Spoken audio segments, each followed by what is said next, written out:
Varsa bata ver, desanktaya. Aynalayın ballar.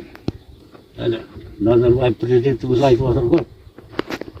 Kazakistan'ın başı jastlardan rahmet, ekibimizde zaten ekibimizde keşke kana geziydi. Kendisi palaytırlık gözü tutup atır. El rahmetini ayıp atır. Astana'dan, Almat'tan, Şimmet'ten, ağayın tuğuş devletler gibi atır. Oncamızda. Kim avlumuzga tangal atır. Bu artık kalabalık bu avluların. Sivet var, gaz var, telefon var. Negesi yaptık, ortada sizlerden biz onun gözüne ajaktırı bulalım. Sıraz oyunumuzga olsun avluдағы akımdan gelir. Rahmet senderге ayırın. Ortada жақсы yer. Жақсы тірліктің басында жүрсіздер. Қуанышқа жалғаса берсін, еңбектерің өнімді болсын. Бірлікте, ынтымақта болады бәрімізде.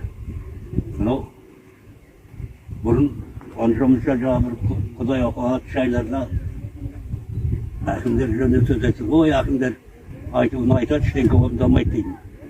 Енді өтімде байқап отырсам, қазір әкімге ауып қалған жұрттың бәрі. Жастардың бәрі сіздерге сенім артып қалды қазір. Айтқаны орындалып жатыр. Айтқанын істеп жатыр. Рахмет деген сөзді естіп жатыр. Осындай жақсы сөзді естіп, біз әлі қуанып қаламыз. Көңіліміз көтеріліп қалады біздің. Кейбіреулер айтады, осы жақта әкімдер біздің ауылға бұйырмай кетті ау дейді. Не деген қаладан кәйір екен мына ауылдардың дейді да бізге. Светі, тротуары, газы. Анау қаланың сыртында таманы былай 18 километр жүрді ме бұл жерде. Сондай жерде тұрамыз дейді. Әлі Су жақты. Суда жақты. Суда жоқ, көмір жағамыз, көмір жетпейін. Бұл не деген тірлік мынау дейді.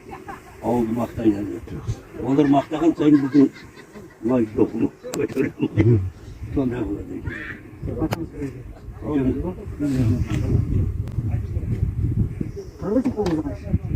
Söz söylеген 86'ga келген атаңыз қабыл болсын, батамыз. Отбасыларың аман болып, барлықтарыңыз жүз жасаңыз. Құдайым оңласын, әруақтар қолдасын, жаманшылық болмасын. Ауыл аймағымыз аман болсын, тыныштық аман болсын. Елімізді, жерімізді табиғи апат жердің сілкінісінен сақтасын. Судың тасуынан сақтасын. Селдің басуынан сақтасын. Қан төгіс соғыстан сақтасын. Bir üzüm nan, zar, жоқтан сақтасын. Ынтымақ бірлігі жоқ ағайынан сақтасын. Ел қадірін білмеген есерден сақтасын. Ел қадірін білмеген қуыс кеуде әкімнен сақтасын. Еткен еңбектерін сор болмай еселеніп ақталсын. Ел азаматтары бірін-бірін сатпасын. Көбейе берсін, жақтасын. Сан түрлі бәле жаладан халқын Алла сақтасын. Келер ай келер, 4 көзім түгел аман есен ойнап күліп, осындай жақсы тез қуанышты бас қосуға Алла нәсіп етсін.